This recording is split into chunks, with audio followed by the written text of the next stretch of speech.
Before we finish this function, let me ask you a question. Where is the most recent shirt in this array? Is it the first element, or is it the last element?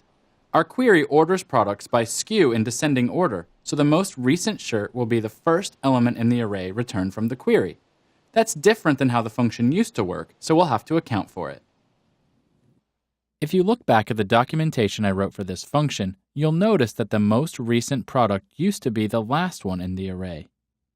When we refactor a function like this, we have to make sure that the return value looks exactly the same as it did before. Otherwise, we might accidentally change something on the website, or we might have to go change our controller or view code in multiple places to handle the new return value.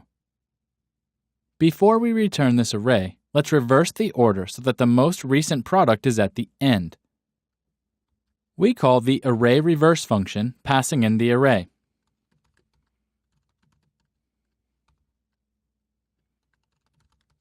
This function receives one argument, the array you want to reverse. It doesn't reverse the array itself, but it returns a copy of the array with the elements reversed.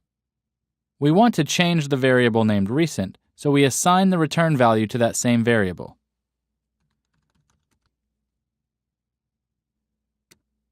Let's open up the home page and take a look. I'll refresh it, and everything looks the same. It can be a little underwhelming when, after you refactor something like this, you don't notice a change, but you can feel good knowing that the query performs much better now. Let's go back to our code and break our query just to make sure that our code is really being used and fails correctly.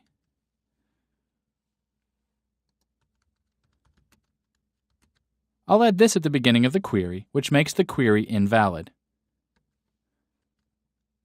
Back in the browser, you can see that this broke the page. Excellent. The page broke just like it should have. Let's be sure to change it back. We have now refactored the getProductsRecent function. We made sure to leave the return value in the same format as before so that we wouldn't have to change any controller code or view code. We have 3 functions left to refactor in this manner. Let's next tackle an easy one.